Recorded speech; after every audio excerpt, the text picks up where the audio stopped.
Hello, I'm Jane, and I'm reporting from the bunker that used to be our apartment.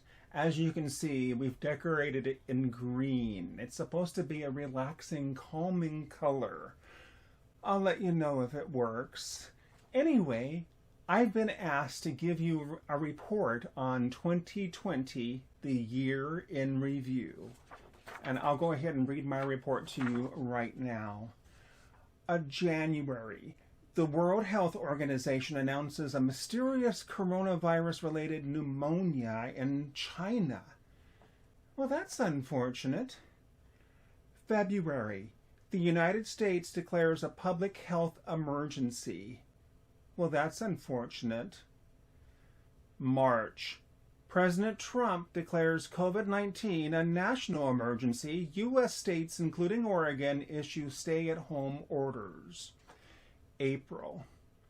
You know, if I had to be on lockdown with anyone, I couldn't choose anyone better than my spouse of 29 years. This lockdown should be pretty doable. If only it weren't for our downstairs neighbors.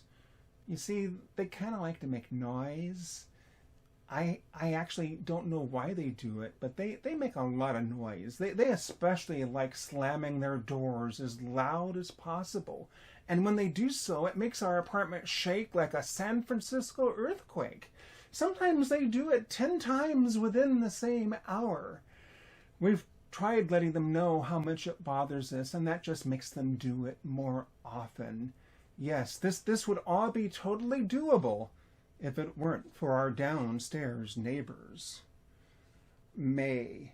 Netflix and chill. Well, that's not too bad.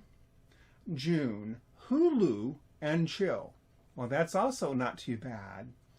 July. You know, when it comes to female singer-songwriters of the 1970s, I do know that Joni Mitchell is the very best. However, for some reason, maybe emotional, I keep listening to Carly Simon instead. And right now, I've been listening to her more than I ever expected I would. August. Amazon Prime and chill. Not too bad. September. It's been months since I've been inside a store. I love shopping so much. Perhaps someday I shall do it again. Now I go to get groceries and I drive up in the parking lot, open my trunk, and they put the food quietly in the back and walk off. And then I drive home. No human contact whatsoever. This pandemic, this lockdown, it needs to be over soon. October. Acorn TV and chill. I'm running out of programming.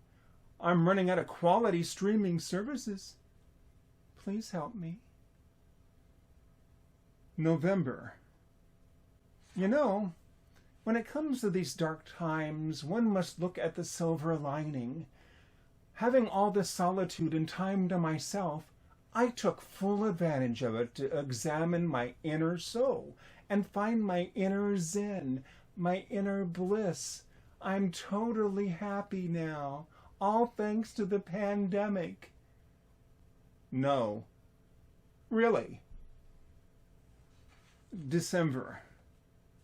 Well, this just really tears a big one. After months of living in a bubble, not having contact with any outside human beings, disaster strikes.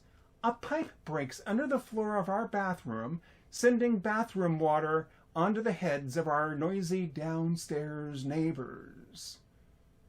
Well, that's not too bad. However, it means that all these workmen and plumbers have to come into our apartment and share our space with us for hours and days as they repair our bathroom. They even put a new floor in, and then they said we needed a new toilet. And as they brought in the shiny new porcelain god, they paused and looked at us and said, "Ain't she a beaut?" And yes, the new toilet was certainly a beaut. But I would do anything to just have this year, 2020, over with now. 2020, I am done with you.